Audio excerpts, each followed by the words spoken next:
Hello everyone, welcome to विपीडिया। My name is Ankur Sharma. हम cost accounting से आज एक टॉपिक करते हैं। टॉपिक भी क्या, बेसिक कॉस्ट अकाउंटिंग करेंगे।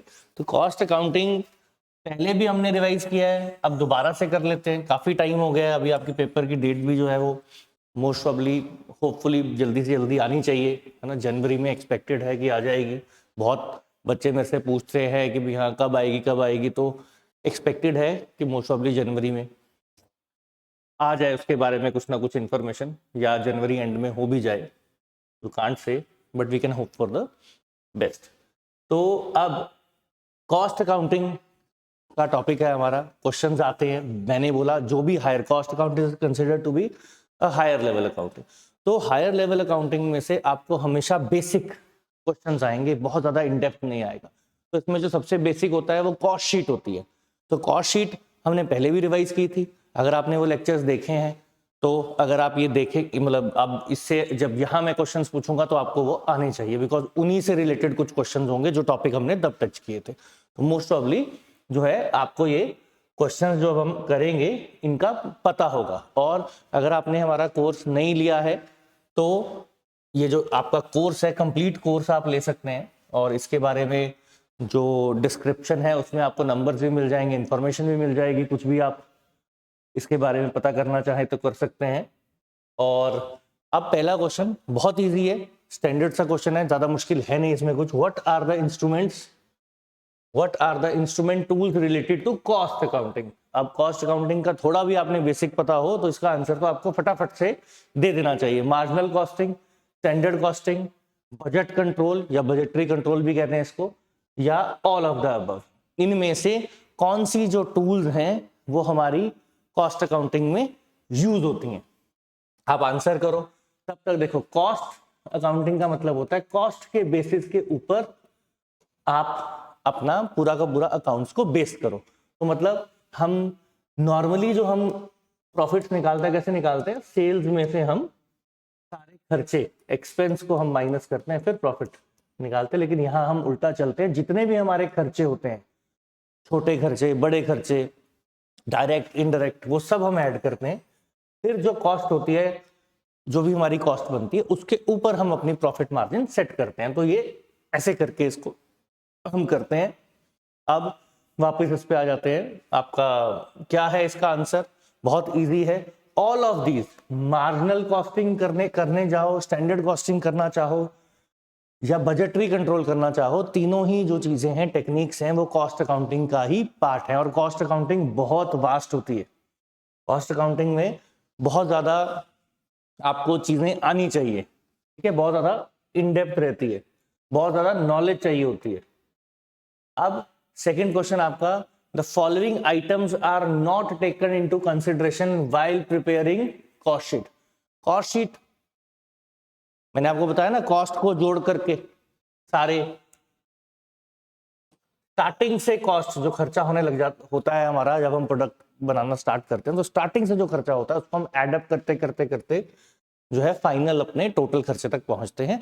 तो उसमें एक कॉस्ट शीट बहुत इंपॉर्टेंट होती है। तो आपको देखना है कॉस्ट शीट में कौन सी आइटम्स हैं जो यहाँ पे नहीं मतलब इंक्लूड नहीं करते हैं। Expenses purely financial of nature, expenses purely, ये रिपीट हो गया, एक्सपेंसेस इनकम, हाँ नहीं रिपीट नहीं होगा, ठीक है, income purely financial nature, expenses of purely financial nature, दोनों ही नहीं आते, दोनों ही इंक्लूड नहीं करने चाहिए।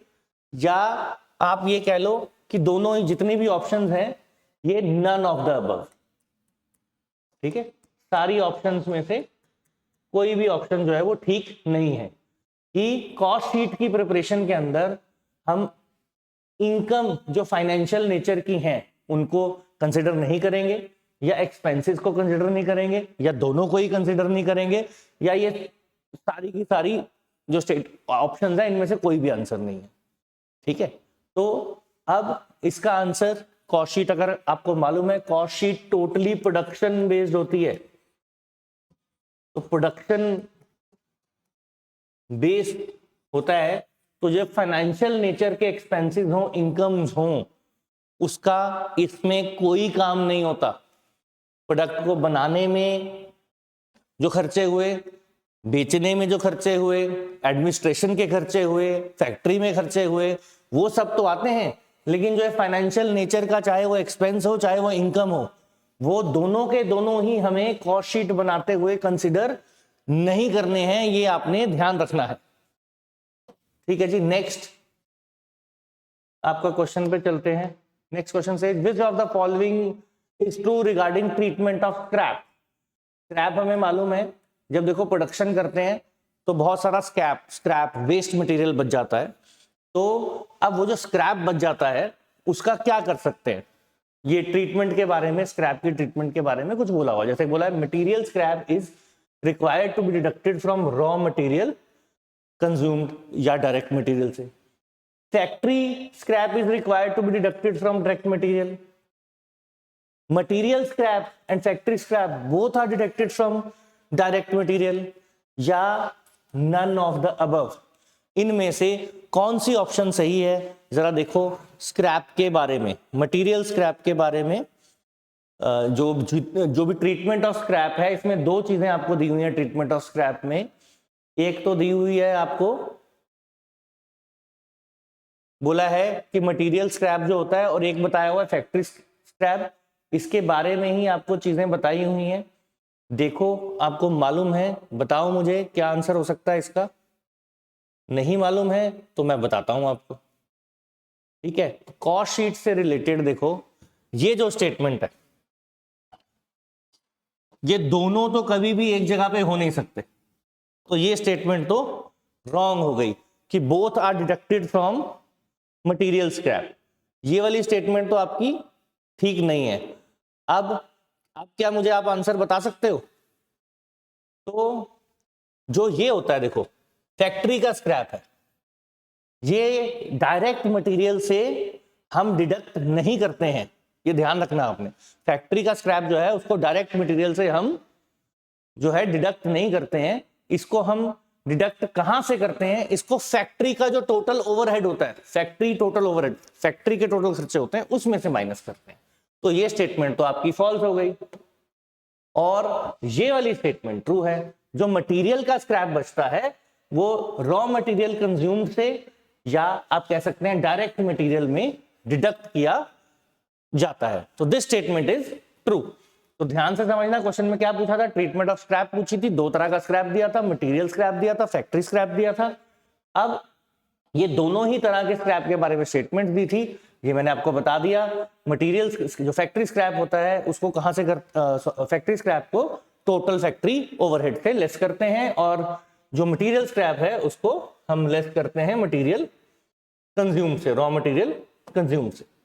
अब आ जाए, which of the following is not a work overhead.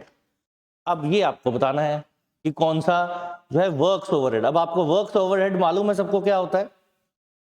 Works overhead के बारे में आपको क्लैरिटी है कि क्या होता है वर्क्स ओवरहेड, या कॉस्ट के बारे में थोड़ा सा आइडिया है आपको क्या होता है? देखो, ब्रॉडली तो बात करें तो कॉस्ट जो होती है किसी भी प्रोडक्ट के लिए, वो तीन तरह की हो जाती है। एक तो आपकी मटेरियल हो जाता है, एक तो आपका लेबर हो जाता है, ठीक है, तीसरा कुछ अदर एक्सपेंसेस हो जाते हैं। तो कॉस्ट के अंदर मटेरियल भी डायरेक्ट भी होता है और इनडायरेक्ट भी होता है, लेबर भी डायरेक्ट भी होती है, इनडायरेक्ट भी होती है। जैसे हम ले लें लेबर के बारे में कि जो आपके वॉचमैन, सिक्योरिटी गार्ड होते हैं, है ना, लेबर तो वो भी है, लेकिन वो डायरेक्टली प्रोडक्शन पे में इन्वॉल्व नहीं है, तो उसको बोलेंगे इनडायरेक्ट। और जो डायरेक्टली प्रोडक्शन प्रोसेस से इन्वॉल्व है उसको हम कह देते हैं डायरेक्ट, ठीक है। सिमिलरली मटेरियल की बात करें तो मटेरियल अगर डायरेक्ट मटेरियल हो तो कौन सा होगा? जो डायरेक्टली लग रहा है आपका प्रोडक्शन में मटेरियल लग रहा है, जिसका आप सामान बना रहे हैं, लेकिन आप कोई ऑयलिंग ग्रीसिंग कर रहे हैं, वो डायरेक्ट मटेरियल तो है नहीं, वो प्रोडक्ट में तो नहीं लग रहा, लेकिन मशीनरी में तो लग रहा है, यूज तो हो रहा है। तो ऐसे करके बाइफिकेशन होती है। तो इसके अंदर वर्क ओवरहेड आते हैं। वर्क ओवरहेड मतलब को आप फैक्ट्री ओवरहेड भी बोल सकते हैं, वर्क्स ओवरहेड को। तो ओवरहेड जो होते हैं आपके एक्सपेंसेस, ये बेसिकली चार तरह के होते हैं। फैक्ट्री ओवरहेड है ना, work overhead, selling and distribution overhead, ये भी होते हैं। और आपके फिर कौन सा रह गया, एडमिनिस्ट्रेटिव ओवरहेड होते हैं। तो ये तीन चार तरह के आपके होते हैं। अब उसमें से आपको पूछा है इनमें से कौन सा है जो वर्क्स ओवरहेड में आता है। वर्क्स ओवरहेड को हम प्रोडक्शन ओवरहेड भी कहते हैं, फैक्ट्री ओवरहेड भी कहते हैं। तो इनमें से देखो एक्साइज ड्यूटी दिया है, फ्रेट दिया है, क्लीनिंग। अब आपसे पूछा है which of the following is not, तो ये तो भैया फैक्ट्री ओवरहेड ही है, ये भी फैक्ट्री ओवरहेड है, ये भी फैक्ट्री ओवरहेड है, फैक्ट्री क्लीनिंग, ठीक है। फ्रेट, अब क्या नहीं है, डायरेक्टर की फी आपका फैक्ट्री ओवरहेड नहीं है, डायरेक्टर की जो फी है वो आपका फैक्ट्री ओवरहेड कंसीडर नहीं किया जाता है। तो इस क्वेश्चन का आंसर हो गया आपका डी। तो ये आपका बेसिक कॉस्ट शीट से रिलेटेड ही क्वेश्चंस हैं, ठीक है। आपको ऐसे क्वेश्चंस पूछ सकते हैं कि कौन सा जो है किस तरह का कॉस्ट होता है, ठीक है। अब जैसे ये एडमिनिस्ट्रेटिव का पूछ लिया, which of the following is not an administrative overhead, उसमें पूछा था नॉट अ वर्क्स ओवरहेड। तो उस क्वेश्चन में आपको 3 ऐसी चीजें पता लग गई जो वर्क ओवरहेड होती हैं, एक वर्क ओवरहेड नहीं होती है। अब अगले क्वेश्चन में आते हैं, आपसे पूछा है which of the following is not an administrative overhead. अब एडमिनिस्ट्रेटिव ओवरहेड, वर्क ओवरहेड क्या हुआ, फैक्ट्री के जो खर्चे होते हैं, मेन प्रोडक्शन से रिलेटेड जो खर्चे होते हैं वो सब उसमें। एडमिनिस्ट्रेशन मतलब जो उस पूरे प्रोसेस को चलाते हैं वो लोग, उनसे रिलेटेड, एडमिनिस्ट्रेशन से रिलेटेड जो खर्चा हो रहा है, तो उसको क्या कहेंगे हम, कौन सा हो सकता है, लीगल चार्जेस हो सकते हैं, मैनेजर सैलरी हो सकती है क्या, अनप्रोडक्टिव वेजेस हो सकती है क्या, मटेरियल यूज्ड हो सकता है क्या। मतलब आपको पता होना चाहिए ना एडमिनिस्ट्रेटिव ओवरहेड होता क्या है और इनमें से कौन से हैं जो एडमिनिस्ट्रेटिव हैं, तभी तो आप बता पाओगे कौन सा नहीं है, ठीक है। अब ध्यान से देखो, लीगल चार्जेस एडमिनिस्ट्रेटिव ओवरहेड होते हैं, मैनेजर भी एडमिनिस्ट्रेशन का पार्ट होता है, ऑफिस लिख दिया, material used in office, factory नहीं लिखा है, तो ये भी क्या हो गया, एडमिनिस्ट्रेटिव ओवरहेड। अब अनप्रोडक्टिव वेजेस लिखा है, तो मैंने आपको वही बताया, डायरेक्ट भी होती हैं वेजेस, इनडायरेक्ट भी होती हैं, प्रोडक्टिव भी होती है, अनप्रोडक्टिव भी होती है। फैक्ट्री में अनप्रोडक्टिव स्टाफ भी तो होता है ना, वॉचमैन, सिक्योरिटी गार्ड्स होते हैं और भी होते हैं। तो ये अनप्रोडक्टिव वेजेस जो हैं ये आपका फैक्ट्री आपका एडमिनिस्ट्रेटिव ओवरहेड नहीं होता है, ठीक है। तो एडमिनिस्ट्रेटिव ओवरहेड आपका क्या होता है, क्लियर है, 1 2 3। और अनप्रोडक्टिव है, प्रोडक्टिव हो अनप्रोडक्टिव हो, वेजेस है तो वेजेस फैक्ट्री में ही होती है, चाहे प्रोडक्टिव हो चाहे अनप्रोडक्टिव हो। ऑफिस की सैलरी लिखी होती, स्टाफ की सैलरी लिखी होती, कमीशन लिखी होती, कुछ और लिखा होता तो नहीं आता। अब देखो फिर उसी टॉपिक से रिलेटेड, ताकि आपको क्लैरिटी हो जाए, तो इसी टॉपिक से रिलेटेड मैंने काफी सारी चीजें दी हैं तो आपको क्लियर हो जाए। हाँ, बेसिक आपने, अगर आपको कॉस्ट अकाउंटिंग आती है या आपने पढ़ी हुई है तो आपको ये आसान लगेगा बहुत, बट इनकेस नहीं की है तो इससे आपको क्लैरिटी मिल जाएगी, ठीक है, काफी हद तक। Which of the following is not a selling and distribution overhead, easy है। सेलिंग एंड डिस्ट्रीब्यूशन पहला कौन सा क्या, वर्क्स, फैक्ट्री से रिलेटेड। एडमिनिस्ट्रेशन जो पूरे सिस्टम को चलाते हैं वो खर्चे, उनसे रिलेटेड खर्चा। अब तीसरा खर्चा सेलिंग एंड डिस्ट्रीब्यूशन, प्रोडक्ट बन गया, ये बन गया, ठीक है, डिजिटल पेन है ये बन गया, तो इसको मार्केट तक पहुंचाने का खर्चा, सेलिंग एंड डिस्ट्रीब्यूशन। मार्केट तक पहुंचाने का खर्चे को आप डिस्ट्रीब्यूशन कह सकते हैं, और सेलिंग उसको बेचने का, कस्टमर तक पहुंचाने का या होलसेलर तक पहुंचाने का या रिटेलर तक पहुंचाने का, जिस भी लाइन में आप आते हैं डिस्ट्रीब्यूशन के। अब पहला, repairs and maintenance of a delivery van, manager की salary, salary of sales manager, sales commission. तो इनमें से कौन सा है जो सेलिंग एंड डिस्ट्रीब्यूशन एक्सपेंस नहीं है? Delivery, repairs and maintenance of a delivery van, ये तो है, ये तो सेलिंग एंड डिस्ट्रीब्यूशन ही है। क्लियरली डिलीवरी वैन का काम क्या है, डिस्ट्रीब्यूट करना ही तो है, गुड्स को पहुंचाना ही तो है, जहां पे डेस्टिनेशन है वहां पे पहुंचाएगी ना, तो उसकी रिपेयर एंड मेंटेनेंस जो है सेलिंग एंड डिस्ट्रीब्यूशन में जाएगी। सेल मैनेजर लिख दिया, तो सेल मैनेजर तो सीधा सीधा है, सेल से ही रिलेटेड होता है। ये जो मैनेजर है, मैनेजर सैलरी, तो मैनेजर जो है ये ओवरऑल मैनेजर है, he is not specifically sale manager. तो ये जो है ये एडमिनिस्ट्रेटिव ओवरहेड का पार्ट, लेकिन sale commission, salary of sales manager, repair and maintenance, ये सेलिंग एंड डिस्ट्रीब्यूशन है। तो क्वेश्चन में पूछा है विच इज नॉट, तो नॉट मतलब मैनेजर सैलरी जो है वो जो है आपका सेलिंग एंड डिस्ट्रीब्यूशन का पार्ट नहीं है, ठीक है। तो ये आपका इससे रिलेटेड, ठीक है। तो सारा हम क्या कर रहे हैं यहाँ पे, सारा जो कॉस्ट शीट के अंदर देखो 4 मेन मैंने बोला एक्सपेंसेस होते हैं, तो उन्हीं की डिटेल हम कर रहे हैं कि वर्क्स ओवरहेड में क्या आएगा, एडमिनिस्ट्रेटिव ओवरहेड में क्या आएगा, सेलिंग में क्या आता है, डिस्ट्रीब्यूशन में क्या आता है। तो यही सारी चीजें जो होती हैं, बेसिकली कई बार कंफ्यूजन हो जाती है तो टॉपिक्स में, और ज्यादा मुश्किल क्वेश्चंस आते नहीं है। तो इसलिए आपने जो क्वेश्चंस मैं दे रहा हूं, बार बार मैं आपको बोलता हूं कि जो क्वेश्चंस मैं आपको करवा रहा हूं आपके एग्जाम के लिए वही उसी लेवल के क्वेश्चंस आएंगे, उसके आसपास कई क्वेश्चन आएंगे। बहुत ज्यादा इन डेप्थ स्टडी करने की जरूरत नहीं है, ठीक है। स्पेशली कॉस्ट अकाउंटिंग और हायर लेवल अकाउंटिंग के topics. Cost of free sample is which type of overhead. अब पहले जो क्वेश्चंस थे उनमें क्या बता रहा था, उनमें आपसे पूछ रहा था, बता रहा था कि बताओ सेलिंग वाला है या नहीं है, एडमिनिस्ट्रेटिव है या नहीं है। अब आपसे क्वेश्चन आ गया कि ये कॉस्ट ऑफ फ्री सैंपल है, ये कौन से टाइप का ओवरहेड है, प्रोडक्शन ओवरहेड है, सेलिंग एंड डिस्ट्रीब्यूशन ओवरहेड है, एडमिनिस्ट्रेटिव ओवरहेड है, या इनमें से कोई भी नहीं है। तो कुछ ना कुछ तो होगा। अब देखो फ्री सैंपल क्यों दिए जाते हैं, फ्री सैंपल अगर आपको देते हैं तो क्यों देते हैं, अपनी सेल्स को प्रमोट करने के लिए देते हैं कि आज कस्टमर फ्री सैंपल यूज करेगा, या हम उसको बांटेंगे, नया प्रोडक्ट आया है फ्री सैंपल देंगे, यूज करेगा घर जाके, अच्छा लगेगा तो भैया हमारा प्रोडक्ट खरीदेगा। वो सेल की प्रमोशन के लिए करते हैं, फ्यूचर सेल्स के लिए करते हैं, सेल्स को बढ़ाने के लिए किया जाता है। तो सेलिंग एंड डिस्ट्रीब्यूशन एक्सपेंसेस, ठीक है, सेलिंग एंड डिस्ट्रीब्यूशन एक्सपेंसेस हो गया इसका जो आपका आंसर है, selling and distribution. Cost of free sample आपसे पूछा था। अब आ जाए हम next, items excluded from cost sheet. मतलब वो चीजें जो कॉस्ट शीट में नहीं आती हैं वो आपको बतानी है। पहला आपको दिया हुआ है इंटरेस्ट ऑन डिवेंचर्स, दूसरा दिया हुआ हॉलेज, तीसरा दिया अंडरराइटिंग कमीशन, चौथी ऑप्शन दी है ए और सी। तो आपको सोचना है, अगर आपने अभी तक के क्वेश्चंस ध्यान से सुने हैं, अटेम्प्ट किए हैं, तो आपको थोड़ा सा आइडिया तो लग जाना चाहिए। हाँ, आपको हॉलेज मालूम है क्या, हॉलेज क्या होता है किसी को? पहले भी शायद मैंने ये हॉलेज डाला था किसी क्वेश्चन में, क्योंकि अलग सा चीज है, नॉर्मली ऐसा एक्सपेंस होता नहीं, तो इसलिए मैंने पहले भी डाला था शायद। तो अभी भी क्या पता है किसी को हॉलेज? देखते हैं किसको याद है, बताओ फटाफट से, व्हाट इज हॉलेज।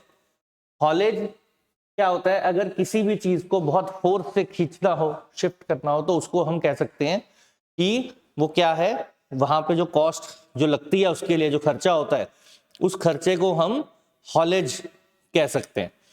तो हॉलेज जो होता है, अब तो ये मैंने बता ही दिया आपको क्या होता है। तो ये तो हो गया प्रोडक्शन का एक्सपेंस, है ना, फोर्स से किसी चीज को यूज करनी है, फोर्स जहां पे, तो उसकी कॉस्टिंग को हॉलेज बोलते हैं। तो फिर अब ये हॉलेज जो है, ये तो प्रोडक्शन का हो गया। ये इंटरेस्ट ऑन डिवेंचर, ये तो फाइनेंशियल नेचर का है।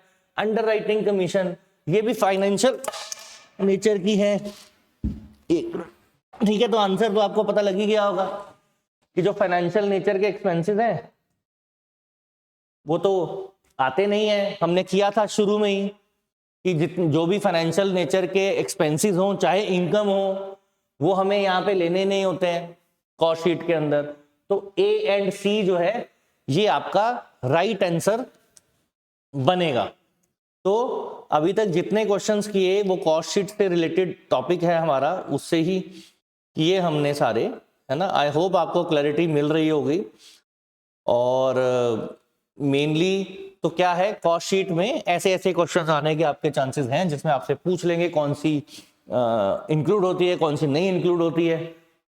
तो ऐसे ही कुछ और भी हम करते रहेंगे, क्वेश्चंस लाऊंगा मैं आपके लिए। अब आ जाए ये वाला, how to find out total units produced, ठीक है।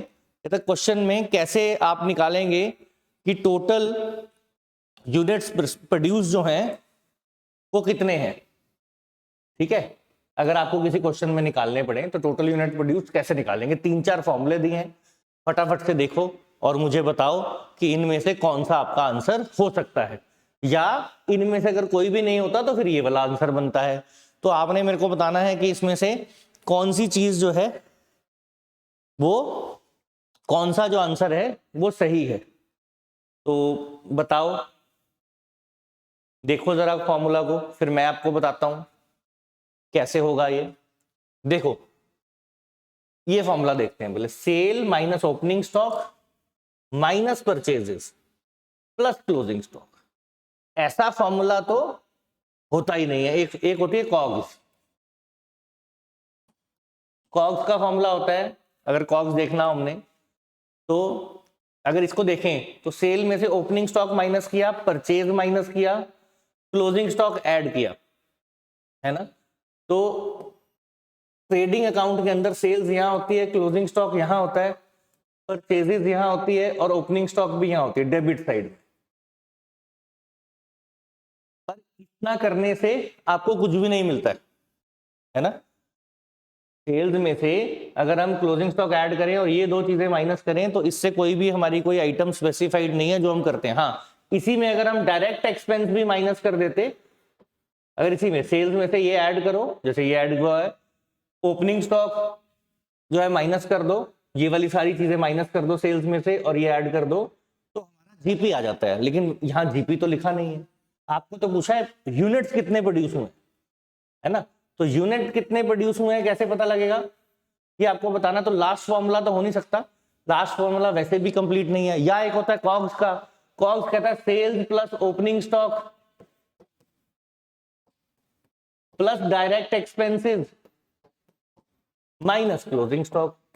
इस तरह का फॉर्मूला, ये तो कॉग्स का फॉर्मूला होता है, पर ऐसा भी कोई फॉर्मूला नहीं है मेंशन। चलो उसके बारे में सोचें। अब कहते हैं sales plus opening stock minus closing stock. आपको देखना है एक मतलब टोटल यूनिट प्रोड्यूस, मतलब आपने जो भी आपको टाइम पीरियड दिया है उसके अंदर आपने प्रोडक्शन कितनी की है। तो आपको बड़ा सिंपल है, देखो ओपनिंग स्टॉक तो इस साल का होता ही नहीं है, तो ओपनिंग स्टॉक तो आपने इस साल नहीं बनाया, तो इसको तो नहीं लेना है। उसमें जितनी आपने सेल की होगी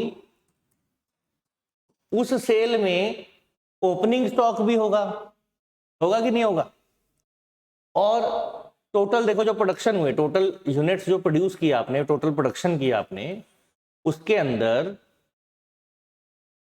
सेल जो हुई वो तो है ही, है ना। जो सेल हुई वो तो बेचा तो होगा ना, जो बनाया जो बेचा होगा, लेकिन इस सेल के अंदर ओपनिंग स्टॉक भी तो होगा, क्योंकि पहले तो आप ट्राई करोगे जो पिछले साल वाला बना हुआ है वो बेच दे हम।